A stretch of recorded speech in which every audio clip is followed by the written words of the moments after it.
welcome you to the Selig Center this evening. I want to welcome our partners tonight, the Israel Policy Forum, who was the thrust behind this, locally the ADL, the American Jewish Committee, and our Atlanta Rabbinical Assembly. This is really our community coming together in ways that we need to do more often, and I would say in a historically important conversation. I know all of you wouldn't be here if you didn't share in that opinion that this is historically important, but as someone who devotes my life to trying to strengthen this Jewish community, we do have a divide, and we are often in denial of the divide, but young people do not have the same perspective on Israel as older people. And the older people don't always want to hear it, and the younger people don't always want to hear it. So I have no idea what today's discussion is going to go. I know we have great people to come and have that. I really welcome Ken and to facilitate this discussion. But I will tell you, listen more than you talk. Listen closely, and hopefully this conversation will open up an understanding on both sides of the generational divide, because the one thing I know for sure is Israel's important to the future of the Jewish people, and a relationship with Israel, however you define that, is crucial. So we had better figure that out, and we need to figure that out. So with no further ado, I welcome our panel, but I also one other short announcement. After this evening's convening, anyone who's involved in one of our next gen groups, and that includes ADL, AJC, and Federation, or if you want to be involved, we're going to have a smaller meeting and we'll direct you to it. It's in boardrooms A and B, and it will be a little opportunity to debrief this evening. So welcome the folks of the next generation to do that. So I think Sierra is up next. Yes. Thank you. Thank you. Thank you, and thanks everyone. Good evening. Thanks for joining us tonight. My name is Sierra DaCosta. I'm Israel Policy Forum's Manager of Programs and Partnerships. We're so excited to be here. This is our first public program in Atlanta, so thanks for having us down here. And thank you to the Jewish Federation of Atlanta for hosting us tonight, and our lead partner, ADL, for the collaboration in this important discussion. Israel Policy Forum's mission is to build support among policymakers in Washington, D.C., and leaders in the Jewish community for pragmatic efforts to advance the goal of a two-state outcome as the only way to preserve Israel's future as a secure, Jewish, and democratic state. Today, this goal is being placed into question as never before. The discourse around Israel, especially in the Jewish community, is steadily eroding and is increasingly characterized by a widening generational gap between younger and older American Jews, a growing political rift between Democrats and Republicans, and a deepening divide between observant and secular Jews. Tonight's program focuses on the generational divide and reflects two of Israel Policy Forum's core values, forthrightness and partnership. Across the Divide is intended to be an open and honest exploration of the most difficult subjects that split our community. We must be candid about the challenges we face if we are to attempt to overcome them. This event is also intended to reach outside of our respective bubbles by showcasing a fierce yet constructive debate about these critical issues. As an organization, we believe that we must form partnerships to reach wider, more diverse audiences, so we're thrilled to work with ADL to bring this groundbreaking program to communities around the country. And we're also grateful to an extensive list of co-sponsors for tonight's event, including the Jewish Federation of Greater Atlanta, the JCRC of Atlanta, Atlanta Rabbinical Association, and AJC, as well as Congregation Or Hadash, Moishe House, and Congregation Shearith Israel, who are going to be co-sponsoring tonight's Next Gen conversation, as Eric mentioned. So just following tonight's panel, if we are 40-ish and under, we usually called Next Generation, but we're happy to have you for wine, cookies, and discussion afterwards. So Across the Divide is really about identifying the challenges that lie ahead. It's a starting point for us to all come together to be more informed about the issues facing our community, to identify and pursue common goals, and to begin to work to cross the generational, political, and religious divides to foster a more open and honest discourse around Israel. Thanks again for coming tonight. It's now my pleasure to welcome Alan Hamer and Joel Newman, ADL Southeast International Affairs Committee co-chairs, to introduce tonight's panel. Thanks.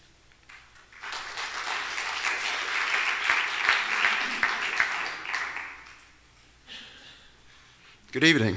I'm Alan Hamer, board member of ADL and also part of the International Affairs Committee. For those of you who aren't real familiar with ADL, does everyone know what ADL is? Good. I still have to read our little advertisement before we start. So ADL is an anti-hate organization founded in 1913 to defend the Jewish people and secure justice and fair treatment for all. We are a global leader in fighting anti-Semitism, exposing extremism, delivering anti-bias education, and combating hate online. With a network of 25 offices around the country and one in Jerusalem, ADL is the first call when an anti-Semitic incident occurs. ADL advocates for the security and well-being of the Jewish state of Israel and actively supports the two-state solution to the Israeli-Palestinian conflict. We engage in a variety of efforts to counter the BDS movement and other international efforts to delegitimize Israel and advocate and educate on issues relating to Israel democracy, religious pluralism, bigotry across Israel's society. Maintaining a strong relationship between the U.S. and Israel is high on ADL's agenda. For that reason, ADL has partnered with the Israel Policy Forum for a series of panel conversations around the country to explore the divides between the U.S. Jewish community and Israel. This evening, we're also excited to be partnering with the Jewish Federation of Atlanta to bring you a conversation examining the generational divides in Israel. Joel, you want to introduce the panel? Absolutely. We're really lucky to have three such great and disparate voices to speak to us tonight. Let me introduce them to you now. Michael Koplow is the policy director of the Israel Policy Forum. He writes Israel Policy Forum's weekly Koplow column and edits the Israel Policy Exchange, which is a leading source for commentary and analysis on Israel and American Jewry. His work regularly appears in numerous publications, including Foreign Affairs, Foreign Policy, The Atlantic, and The Forward. He holds a PhD in government from Georgetown University. Our second panelist is Karol Markowicz. Karol is a weekly columnist at the New York Post.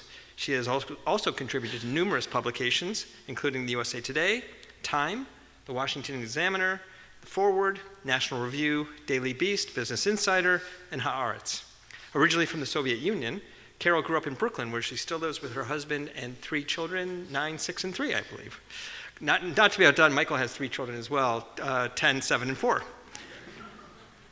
Batya Ungar-Sargon is our third panelist. She's an award-winning journalist and opinion editor for The Forward. If you notice a pattern, so do I. Her work has appeared in the New York Times, Washington Post, LA Times, and Foreign Policy. And she holds a PhD from the University of California, Berkeley. Tonight's panel will be moderated by Ken Stein, who I'm going to have to spend some time introducing him because I'm sure he's unknown to all of you in the audience. Actually, many of us know Ken very well, and the many hats he wears. I'm only going to be able to go over a few of them because I guess we only have one night. Ken is the Emory College Professor of Contemporary Middle Eastern History, Political Science, and Israeli Studies, the Director of the Middle East Research Program, the Director of the Institute for the Study of Modern Israel, and the President of the Center for Israel Education. Ken's scholarship focuses on the origins of modern Israel, Arab-Jewish British politics during the British Mandate in Palestine, the Arab-Israeli negotiating process, American foreign policy toward the Middle East, and the modern Arab world. He is the author of numerous books, articles, and other publications on Israel and the Middle East, and is widely cited as a leading expert on Israeli history and the Israeli-Arab conflict. Ken, have you ever published in The Forward? Not voluntarily, okay. Please join me in welcoming tonight's panelists. I think it's going to be, as Eric talked about, a really fascinating conversation with a tremendous amount for us to learn from these 3 wonderful panelists and from Ken. So please welcome them to the stage. Just say to the MC.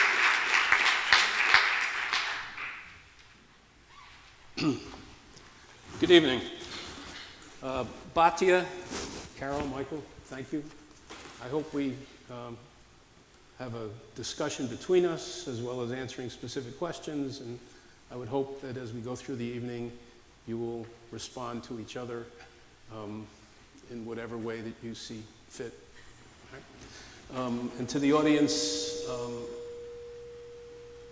At the end of the evening, we will be collecting cards, and we will hopefully, we will be able to, can we get rid of the feedback, maybe? Thank you. And hopefully we'll be able to answer as many questions as possible. If you don't have the cards now, you will have them soon. And as we get close to the end, folks will come around and pick them up. And we'll try and answer as many we can in as quickly a way as we possibly can. This is a very specific topic for a very specific group of Americans. And it's one that has been wrenching, maybe even toxic. Sometimes rabbis will tell you, I don't even want to talk about Israel from the Bima because no matter what I say, I'm going to be accosted at the Oneg Shabbat, and I really want to eat my herring. But in all seriousness, it's one that has begun to erode and eat at many American Jews and many non-Jews as well. This being a specific topic, we are taking it out of the context of the Middle East. For the moment, we're taking it out of the context of American-Israeli relations because I'd like to focus initially on the divide. And we'll get to talking about what you all want to talk about is where are we in September 17th or where are we in September 18th and what happens 6 or 8 or 10 weeks later. We'll do that.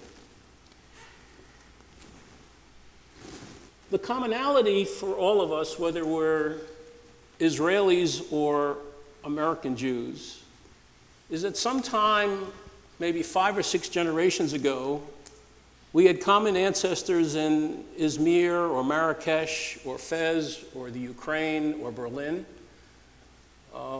London, and we came from all over the world to places where we sought to practice independence, freedom, liberty. The greatest change that occurred in world Jewry sociologically was sometime in the 1860s and 70s. World Jewry, about 80% of them, 85% of them were living in autocratic regimes. Today, in the year 2020, 90% of us are living in democracies. We are now in control of our own destiny. What has happened, however, in the process of that unfolding is that many Jews went in several different directions. Some went to South Africa, some went to Australia, some went to South America, United States, some went ultimately to Israel. Those who came to the United States gave off or gave up voluntarily oppression, as did those who went to Palestine or Eretz Israel. The problem was that the oppression or the constant nibbling at your heels didn't stop when the folks who went to Israel got there. Whole building of the state, right through the 60s, 70s, and 80s. There's still a population that's nibbling at their heels. If you're a Jew living in Chicago, there aren't many people nibbling at your heels, except if it's between the White Sox and the Cubs. The biggest change that has occurred is that American Jews and Israeli Jews have grown not apart from their religion and from their identity and from their practice, or maybe sometimes in practice. Shabbat is Shabbat, Hanukkah is Hanukkah, Seder is Seder, modifications, of course. But they're different definitions of who they are. What is community? What is pluralism? What is a synagogue? What is a rabbi? There's a big difference. A year and a half ago, 73% of Israelis said they're in favor of keeping the settlements because it's important for Israeli security until they know what the ultimate outcome is going to be. Where only 9% of American Jews felt the same way. Now that's a major difference between two communities who both are dealing with what we all know as the territories, the occupation, Israel's handling of the area since the Six-Day War. What I'd like to ask the respective panelists, what does it mean to be Jewish, and what does Israel mean to you, personally? Whoa. And then ask them both. Wasn't That's expecting it? that. No, that's only the first 35 seconds. That's all, not important. And from that, let's let the evening unfold. But let's ask some very basic questions about who you are, where you came from, what you believe, what your feelings are about your current identity, your previous identity. And I know we have two people who spent prolonged periods of time, one in the former Soviet Union and one in Israel. But let me first ask Batya. What is her Jewishness, and where does Israel fit into that Jewishness? Wow. All right, well, let me first start by thanking you for having me in your incredible, incredible city.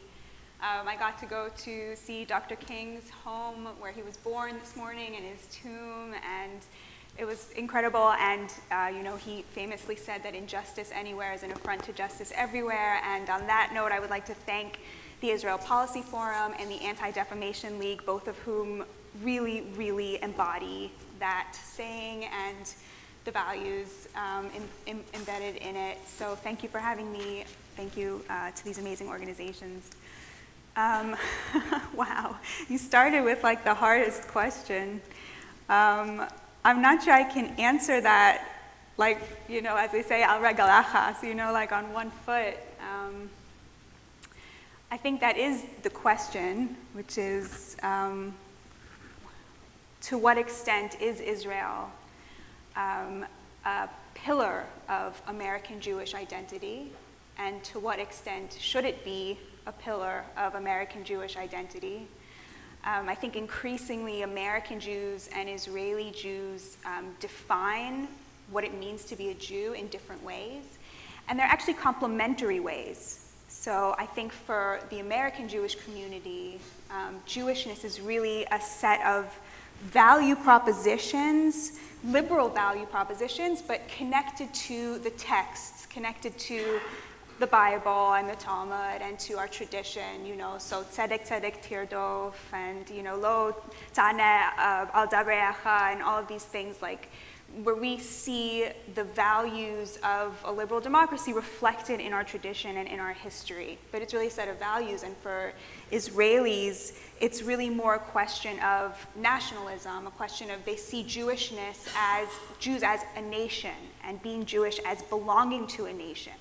Of course, neither of these is completely true and neither of these is completely false. They're complementary, but they are taking our communities in increasingly divergent ways. And I think the major question is, what do we do with that? What do we do with the fact that we define Jewishness so differently? Karol? Thank you for having me tonight. This is really a wonderful topic. I think that's really worth exploring. What makes us Jewish? What makes everybody in this room Jewish, and what makes us connected to the people living around the world that are Jewish? I was born in the Soviet Union, and I came to America as a child. And, Jewishness in my family or in my family history lore was something you couldn't shake off. It's not like you could say, no, I'm not Jewish today, and that's it, I'm done. I no longer wish to be Jewish, and I won't be, and then I won't be persecuted for it, and then I won't be able to be stopped from having certain jobs or doing certain things in the Soviet Union.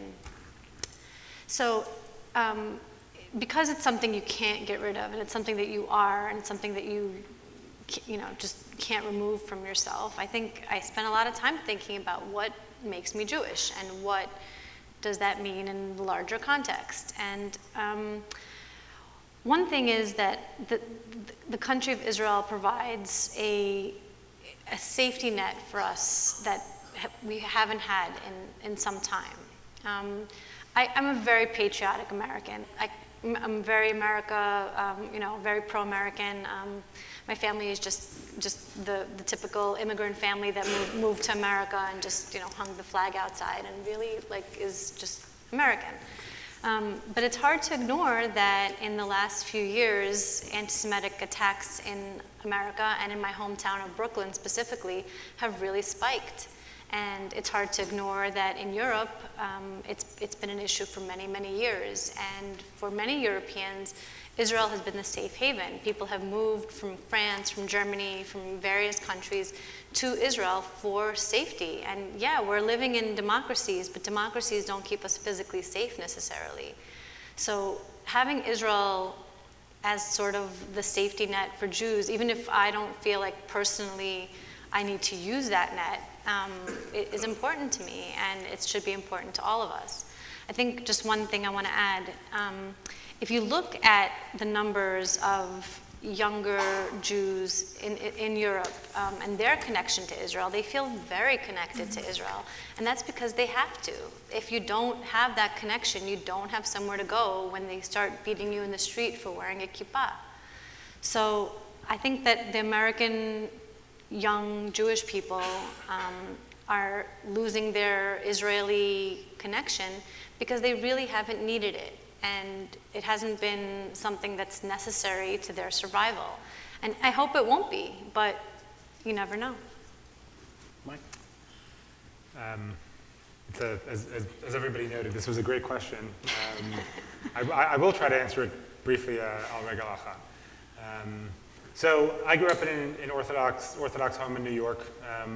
I think there are lots of ways of thinking about Judaism and what makes someone Jewish. Is Judaism a religion? Is it an ethnicity? Is it a culture? I certainly experienced all three constantly, every hour of every day for the first 18 years of my life growing up in my parents' house. I lived in a very tightly knit Jewish community, and I certainly felt Judaism as a community and as a culture. I grew up in an Orthodox home where Jewish religion dominated everything, and I certainly felt it as a religion. And I was definitely aware of Judaism as an ethnicity, as a people, as a group. And so, for me, I tend to think of Judaism, my own personal Judaism, as being something that connects me to my immediate community, and something that connects me back to previous generations of Jews going back however many thousands of years. And I think where Israel impacts that is, I spend lots of time in Israel. I've spent lots of time in Israel. Growing up, family vacations. I spent summers there as a teen. I spent a year there in yeshiva after high school. I'm there months of every single year for work. My family and I spent last summer in Israel. I spent lots of time there, and no matter how I feel about any particular Israeli government or Israeli policy, there is, and I would echo what Karol said, I think of myself as an American first, middle, and last. But there is a sense of belonging and familiarity and safety that I always feel when I'm in Israel that certainly is central to my Jewish identity, and is something that I don't always feel the same way here, despite feeling 100% American and growing up in an environment where I experienced no anti-Semitism. So I certainly view Israel as a critical component of my Jewish identity, 100%. When we speak about Israel today,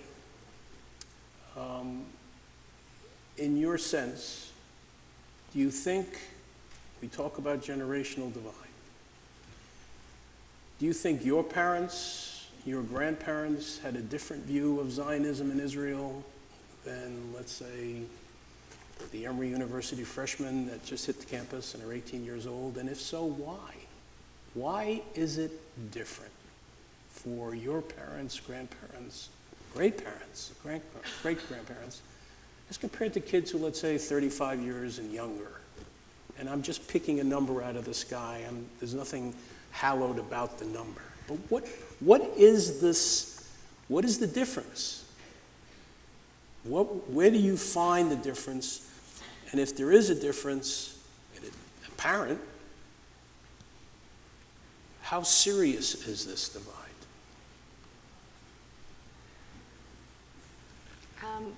I'm happy Go to. for it. Yeah. I mean, it's such an easy answer for me because, again, having my family be from the Soviet Union, from Ukraine, and from Russia, it's the kind of persecution that my family experienced is just not in their universe. The young people in America, I always used to say, American Jews are the luckiest Jews in history.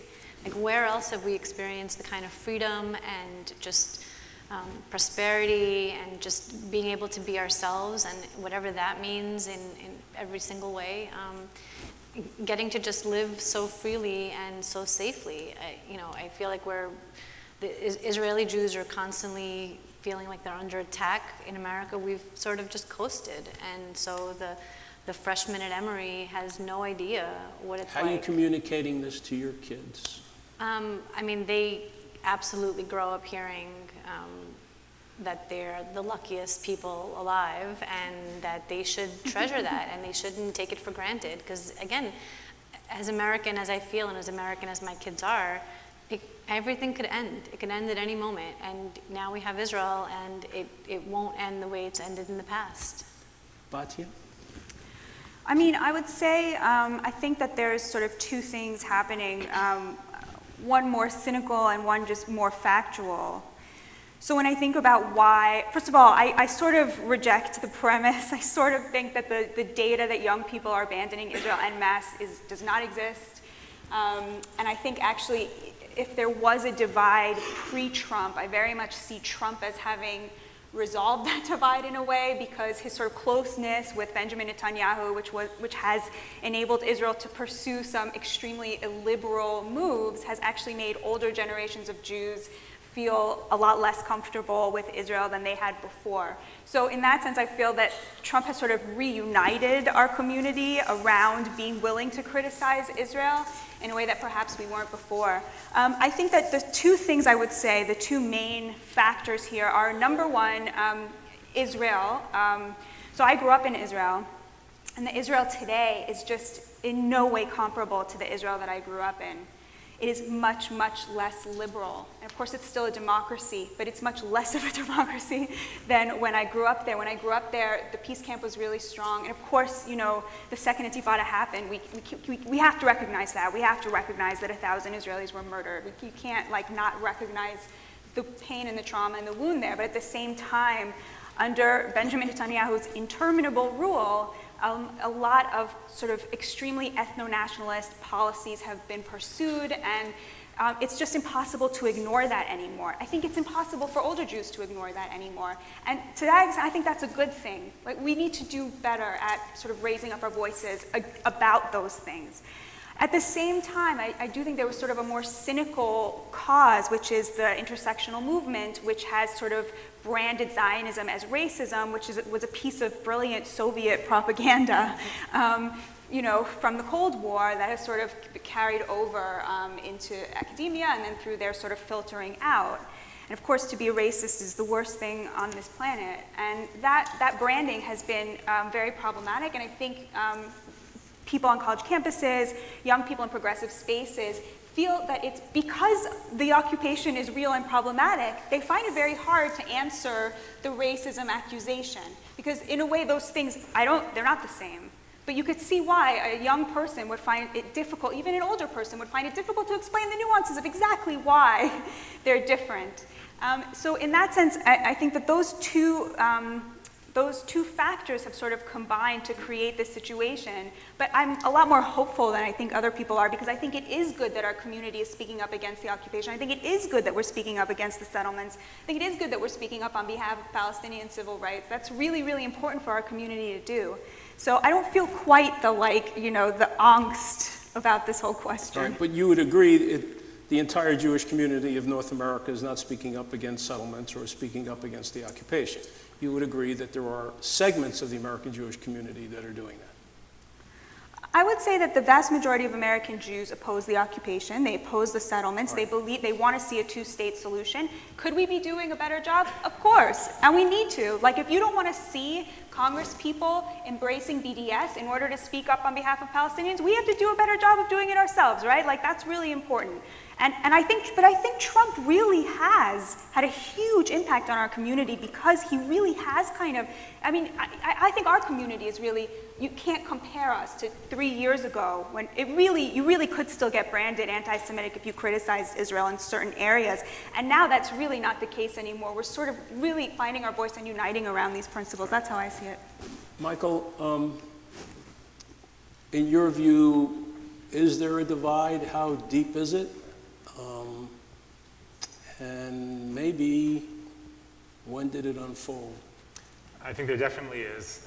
I also want to address some of what Batya said, but I'll address this first. No, go ahead. Go ahead. So, you'd asked about grandparents, parents, in my generation. My grandparents grew up in a world where Israel did not exist. When Israel came into being, they were already well into adulthood. For them, Israel was truly a miracle. And on top of that, they knew nothing about it. They didn't get news directly from Israel. They didn't have access to the Israeli press. There was no internet. What they thought they knew about Israel was a myth. And so it was very easy for them to view Israel as this perfect, miraculous place that warranted no criticism. My parents' generation grew up in a world where Israel existed, and it was very much under threat. Serious threat from its neighbors. And Israel absolutely was the David in its region, and it was constantly beset by its foes, and it had to find ways to exist. And yes, there were elements of Israel that they saw that were perhaps not as rosy as what my grandparents saw, but Israel itself was in a very geostrategically different position. The Israel that I've grown up with, and I should say I'm turning 40 next month, so just to give you the historical context, the Israel I've grown up with is one that certainly is not the David in its region. It's very much easier to see Israel's flaws, both because I think that in some ways they've become, in reality, larger over time, but also because we live in an era of mass communication where I can read the Israeli press every single day in any language that I want to read it in. And if an IDF soldier beats up a Palestinian in the West Bank, I will see it on YouTube 2 minutes after it happens. It's much easier to see Israel's actual flaws, and it's also much easier to see every single little thing that Israel does that may be objectionable or may not be objectionable, but it's in my face, and in the face of my generation. So yes, I definitely think there's this divide, and I think it's largely a function of, as I said, what Israel faces and its history, and just access to information that gets better over time. I want to come to something that Batya said about President Trump and the way in which he has created a consensus on Israel. I agree that he, I think, in some ways has created a large consensus on Israel in 75 to 80% of the Jewish community. But I'm not sure that, and yes, it has definitely made it easier to criticize aspects of Israeli policy, but I'm not sure that that's necessarily what's going on. I think that because Trump and Prime Minister Netanyahu are so intertwined, and it is so easy to basically look at one and see the other and think that that they are, two sides of the same coin, and in many ways, I think they actually are. I think that's actually made it easier for people to criticize Israel versus specific Israeli actions, because Israel itself has become so associated with the president and with many of the unpopular and odious things that he does. I think in a lot of ways it actually makes it easier to kind of bring down a giant hammer on Israel as opposed to the scalpel that I think is more warranted and necessary. So I agree that he's opened up these paths for criticism in ways that they weren't open before, and I agree with you that I think that's largely good and helpful in theory. But I'm not sure that the actual way in which it's being carried out is the way it should be carried out. Do you think Israel Kolot, a very famous Israeli historian at the Hebrew University, wrote an article on historiography, and he said that modern Zionism, modern political Zionism, and Israel itself invaded Jewish identity. And then he went on to say that American Jews have become more dependent upon Zionism in Israel than they become dependent on the practice of their Judaism. What would you say to Israel Kolot's claim? Asking me? That they're more dependent on Israel than their Judaism. In other words, Israel has become a religion instead of Jewish practice. It's far easier to write a check for Israel, I'm being very crass about this, than it is to necessarily go to shul on Shabbos. Yeah, that's, Or it's far easier to tee off at 9 o'clock in the morning on Saturday morning than it is necessarily to go say Kaddish for a departed relative. Well, so I'm a political conservative. I'll just put that out there. So I think my expectation when I'm invited to a panel is just to blame liberalism for everything. And I kind of do blame liberalism for a lot of things. I think for one thing, the way that liberal American Jews are raising their kids is this, treating Israel in a very unique way with their kids, and criticizing Israel in a way that they would never criticize any other country. Mm-hmm. I think all of that is leading to the kids picking up the message that Israel is not that great and that they can easily abandon it. I think, when I see prominent Jews march with BDS supporters or outspoken supporters at the Women's March, and then 2 years later find out that those same people listened to Farrakhan make anti-Semitic statements and just sat there.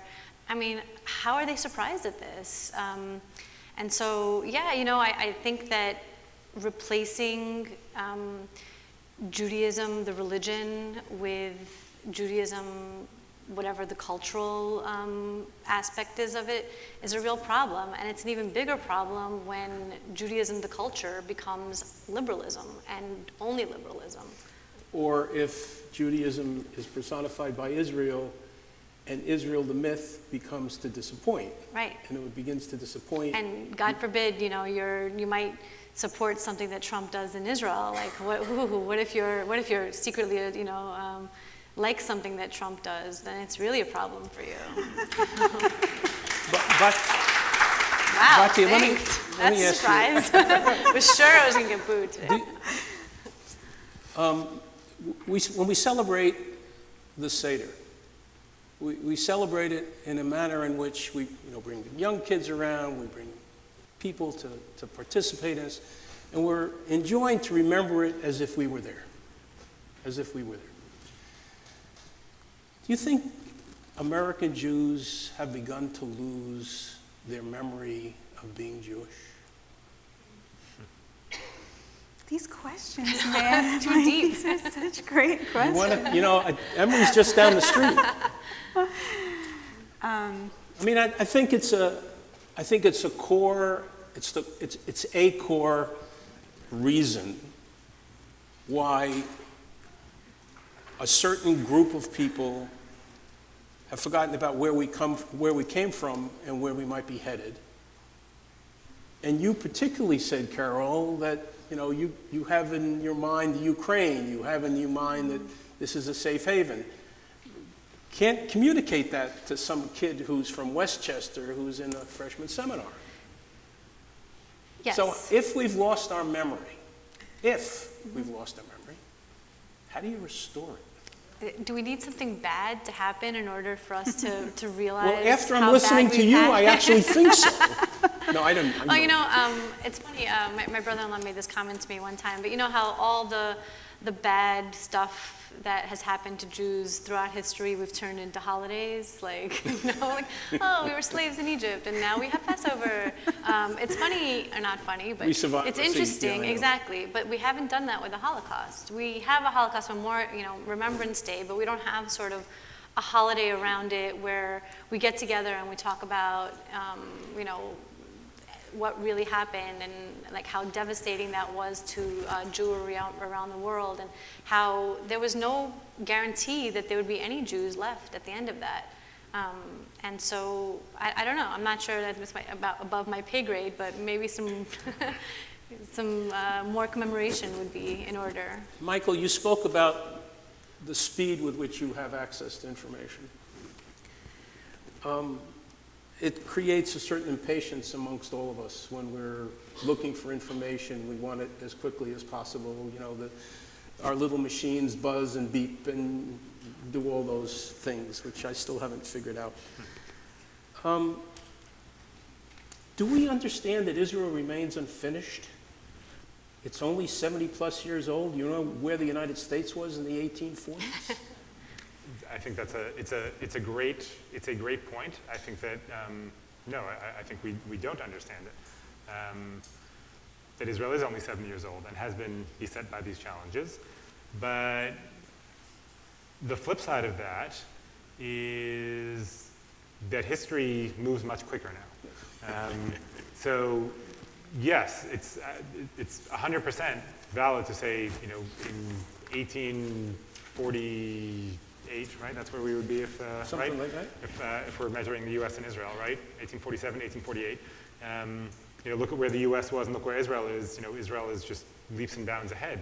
But we also live in 2019 where history moves quicker and standards for behavior are different and expectations are different and what we view as right or ethical or moral is different. In 1948, if Israel had done what India and Pakistan did and literally forcibly at gunpoint, not with any sort of ambiguity about what happened, forcibly at gunpoint transferred millions of people from one place to another place. Israel would have been able to do that in 1948, and I'm not sure that anybody would have blinked an eye. That cannot happen today. It couldn't happen in Israel, it couldn't happen anywhere. So yes, I think that we lose historical scope, but I think that we also make a mistake if we think that historical scope remains the same time horizon over time. Batya, there's obvious in your answers, there's an obvious frustration with Israeli behavior or behavior of Israeli politicians. You would like to see things a little different than they are. I think I'd say that's fair. I don't think I'm understating it.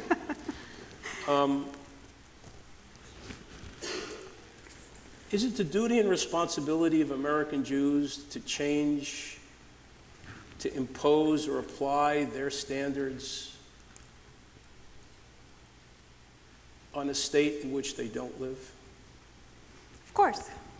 I think that part of the frustration comes from the fact that Netanyahu has written us out of the story. We're used to feeling like there is this connection with Israel, and he sort of circumvented us to establish relationships with the evangelical community. But you still have a relationship with Israel, right? You haven't dropped it. You haven't said, I'm never going to Israel again. I'm not going to write about it ever again. I mean, you're going to actually go around from platform to platform, actually talk about Israel because it means that much to you, right? Yeah, for sure. Right? Yeah, right. But so it's not just Benjamin Netanyahu. No, I'm saying he's written us out. He's tried to write us out of the story. He has been the poster child for this view that because we don't live in Israel and don't vote and don't serve in the army, by the way, I did serve, not in the army, but I did national service, but still, I don't get to have a say because I'm not a citizen of Israel, even though everything they do is in our name. So that I'm very frustrated about, especially because Israelis are not allowed to go into certain areas of the occupied West Bank. They're not allowed to see a large majority of these civil rights abuses. We go, we see them, right? So we're operating right now as the conscience of the Jewish people for this really unjust occupation, right? And that's why we're such a threat. That's why we don't want to hear, that's why Bibi doesn't want to hear from us. That's why he would rather make common cause with evangelicals than with us, because we're not going to shut up when we see things being done in our name that are unacceptable to us. So yeah, I'm frustrated. Okay. Thank you. Can I pick up on that for a second? Absolutely. I think that Batya is correct, and I think that it's important to keep in mind that Prime Minister Netanyahu has explicitly said that he speaks for Jews everywhere, not just for Israelis and not just for Israeli Jews, but that as Prime Minister of Israel, he speaks for Jews all over the world. By the way, so did David Ben-Gurion, and so did Menachem Begin, Yeah, I mean- and so did every Israeli prime minister who Yeah. stands up there, except for maybe Shamir or Eshkol, who barely said anything. Right, but sure. But Netanyahu said it recently in Paris, following the attack I in got Paris, it. which But is why but that's bringing always it- been a question for world Jewry: is what role does the Israeli political leader play in representing us as Jews? Because if he does represent us, then can't we be accused of dual loyalty? I think that's another great question. We can move on to that one in a second if you like as well. But whether it's the Prime Minister Netanyahu or past prime ministers, they claim the mantle speaking for world Jews everywhere, and Israelis of all stripes desperately want Israel to be part of global Jewish identity, as I think it should be. But that can't be a one-way street. Right? It can't be that American Jews, since we're a room full of American Jews, it can't be that American Jews are expected to make Israel a critical part of their identity and to support Israel as the Jewish state, even though they are not Israelis. It can't only go one way. It has to be that we have some stake in the game, some skin in the game as well. And I don't think that should extend to us being able to vote in Israel. I don't think it should necessarily extend to us being able to dictate to Israel its political and security decisions, but the notion that we have a responsibility to simply support Israel thick or thin and keep our mouths shut, I think is offensive and runs counter to the expectations that Israel has from us. Carol? I'm going to have to disagree a little bit. So, one of the things is I absolutely when you have an issue with any country's policies, you should be able to say so, and we are able to say so. But we don't live under the constant threat that they live under, and we again are so secure in our safety in America that we feel like we could just dictate to them, how they should live differently and better. And I have my problems with the occupation, absolutely. And it's absolutely not something I think we should gloss over. But the idea that this is like Trump or Netanyahu, to me that's just, I just don't think that's the case. One of my favorite games is to ask somebody who's like, I don't hate Israel, I just hate this administration. And I would just be like, okay, well, which administration did you like? And it's like, blank, It's like, I don't know, I like any administration, right?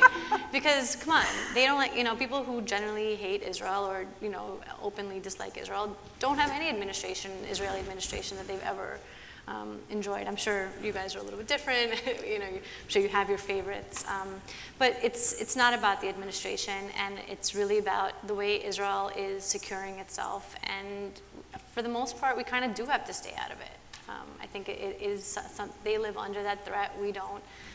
The war in Lebanon a few years ago was really key, in my opinion, in a way that it showed the divide between American Jews who were horrified by it and didn't really have the support of Democrats, for example, around them to say, yeah, this is, Israel shouldn't stand for this.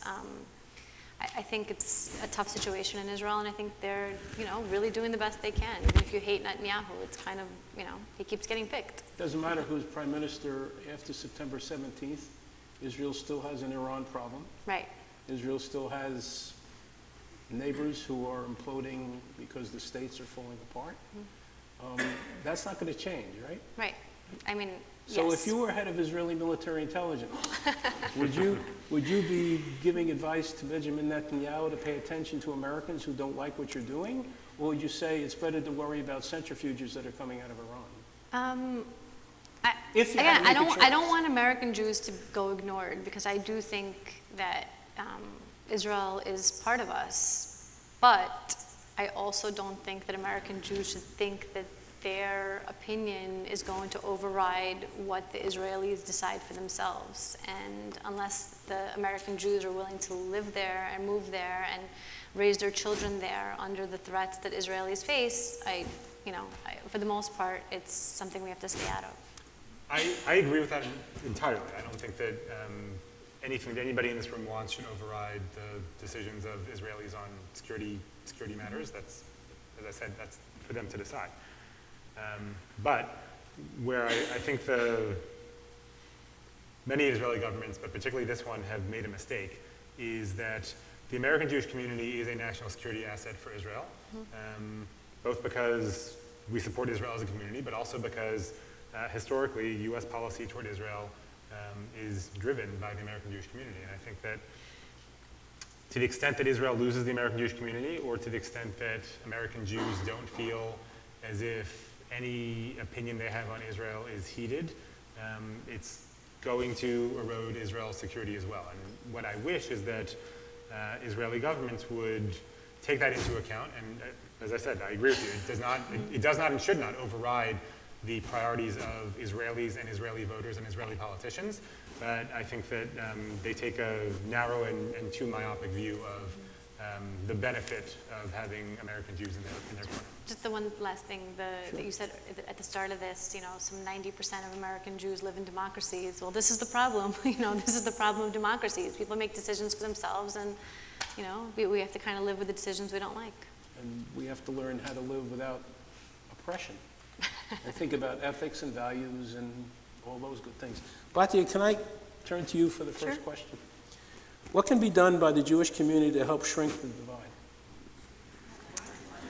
What can be done by the Jewish community to help shrink this divide? Well, you're asking the person who doesn't believe it exists.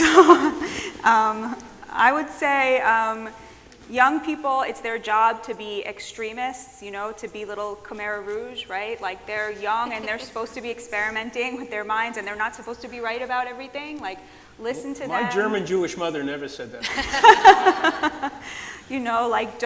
Don't BDS them, don't boycott their thoughts, don't make them feel like they can't bring their values to your Shabbos table, treat them with respect. You can only convince people with love. I truly believe that, and it goes both ways. People who feel seen and who feel listened to, they reciprocate that, and it comes back to what you're saying.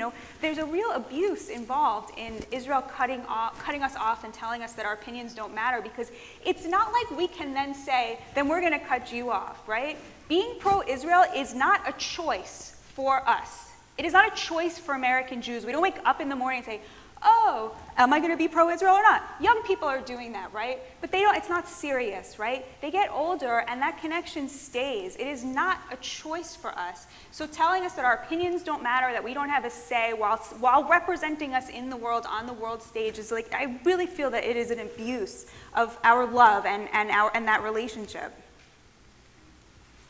I don't know if the moderator is allowed to say this, but I believe we're not cut off completely, and I believe we have a choice.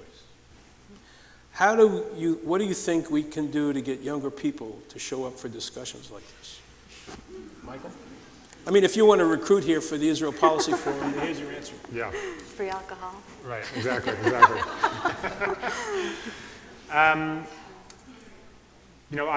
We were discussing this earlier before the panel started. I have, as was mentioned, I have three young kids, 4, 7, and in a couple of weeks about to be 10. There's almost nothing that will get me out on a weeknight at 7 o'clock with 3 small kids at home.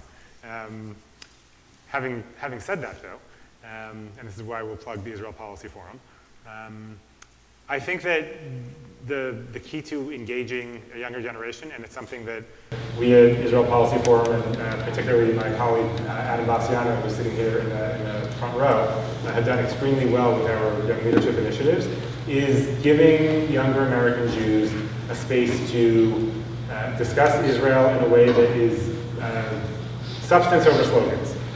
Really talk about the issues in substantive ways, give people as much access to really high quality analysis and information as possible, and not then try to dictate to them what they do with that information and analysis, and not try to limit the parameters of discussion, but really provide a setting for people to have an open, free-flowing, and most critically informed discussion. Everything that I've seen tells me that is what younger American Jews want. They don't want to be dictated to, and they don't want to have the parameters of what they can and cannot say be artificially imposed upon them. And I think that the more that we as a community give people that space to have that discussion and to really make it, as I said, as much as possible, a discussion that is a substantive one and not just shouting slogans back and forth that are empty and have no real meaning behind them. I think the more we'll be able to engage younger American Jews, and we at Israel Policy Forum are trying to do this. We've done it, I think, very effectively in many ways, and particularly in partnership with the ADL, with discussions like this. And I would hope to see lots of other organizations pick up this ball and try to do it as well. So education before advocacy. Yes, absolutely. Gee. Anyone who knows me knows I don't favor that at all.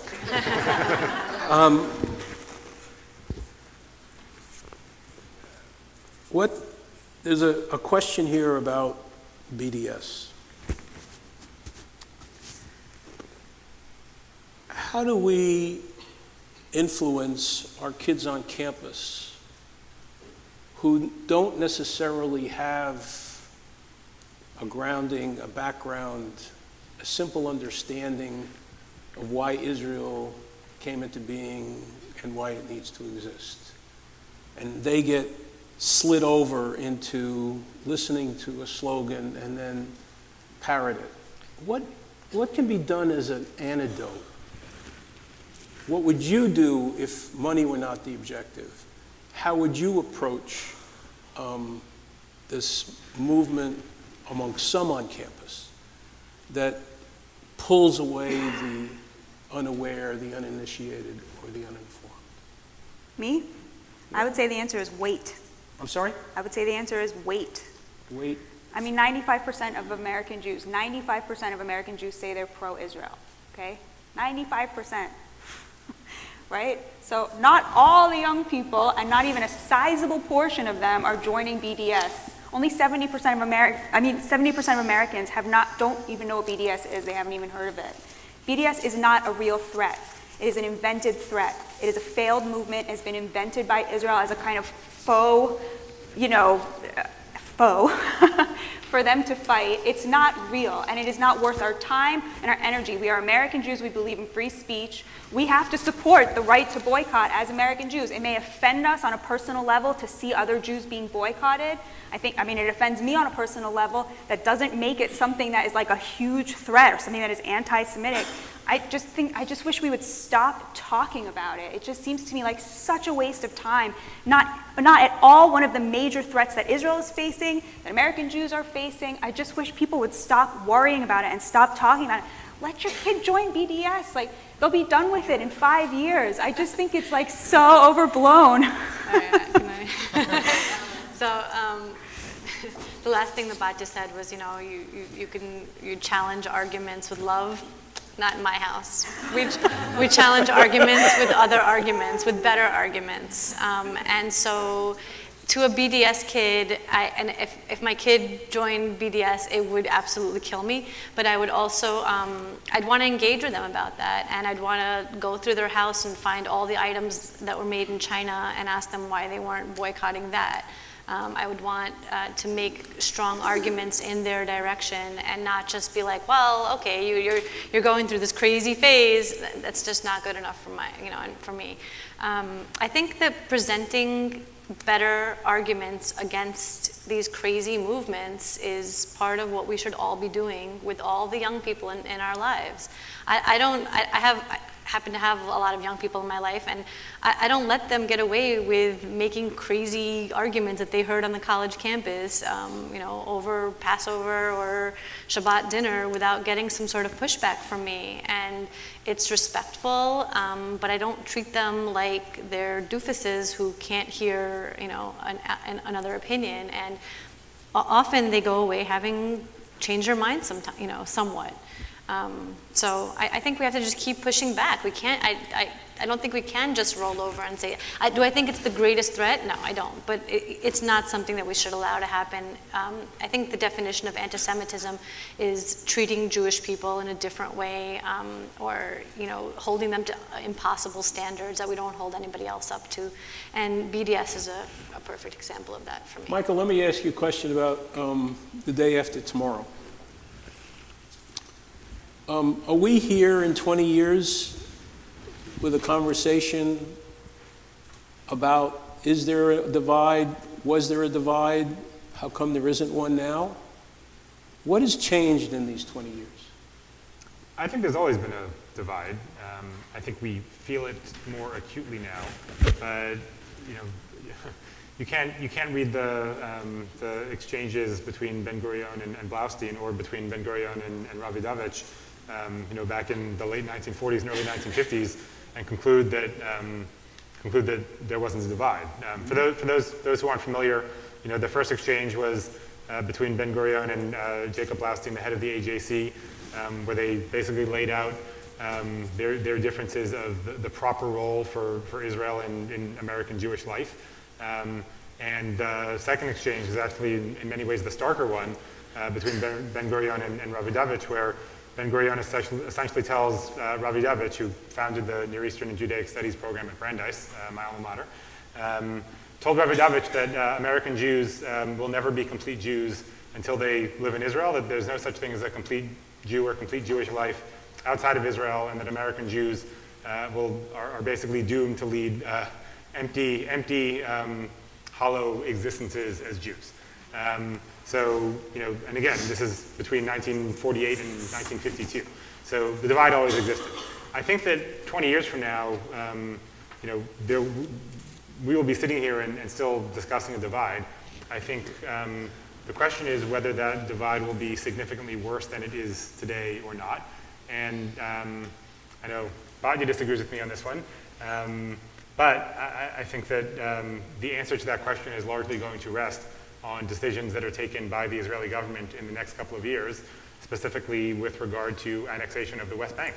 I think that if the Israeli government does something that puts any type of separation and two-state outcome out of reach forever, then the divide between American Jews and Israel, and between American Jews and Israeli Jews, which certainly exists but is not yet at DEFCON 1, I think we'll quickly get to DEFCON 1. And there also could be a divide amongst or between Israeli Jews. Yes, there will be a divide between Israeli Jews. I think that actually the greater divide will be between American Jews than it will be between Israeli Jews, because much like right now we can kind of track divides within the American Jewish community, and sort of on any metric, there's sort of a 75, 25, 80, 20 split. Whether you track it on political lines, or whether you track it across denominational lines, or whether you track it across generational lines, there is this split that sort of lines up, and I think that there will be an irreparable gap that opens up over whether a two-state outcome still is possible or is put out of reach forever. And I think I know it sounds alarmist, but I think that that's what we face in the next 6 to 12 months, and it is as critical as anything that exists. Well, a moment ago you said 2 to 3 years, now it's 6 to 12 months. Oh, I think that the process, if it happens, will start in the next 6 to 12 months, but it will come to fruition in 2 to 3 years.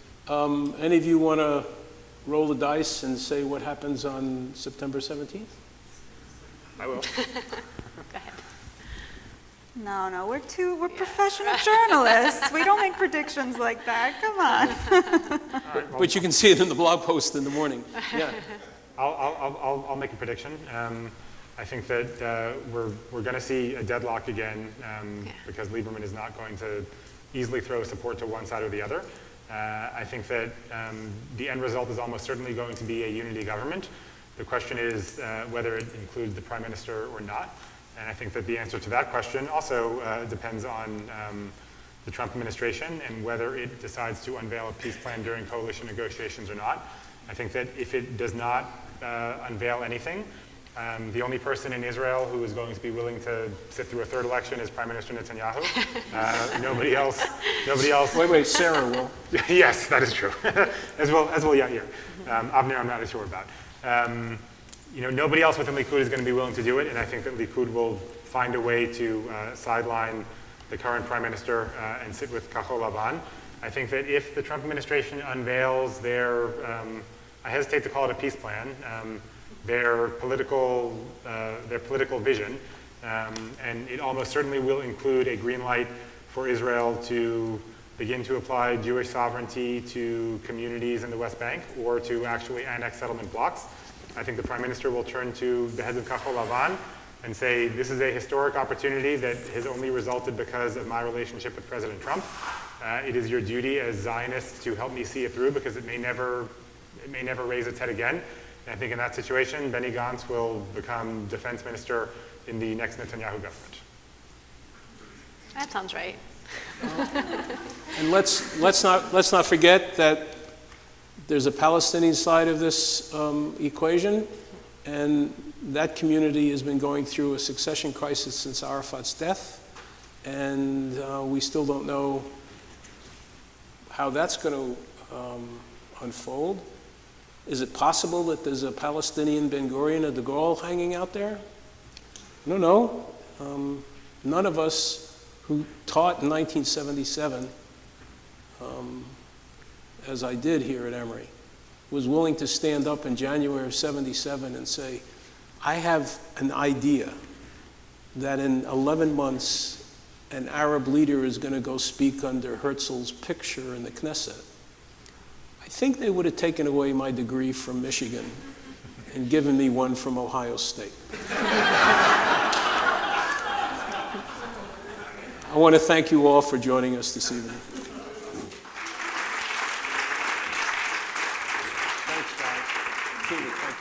Hi, my name is Allison Padilla-Goodman. I'm the Regional Director of ADL. I just want to thank Karol and Michael and Batya and Ken again for this fascinating conversation and for sharing their insights on this important issue.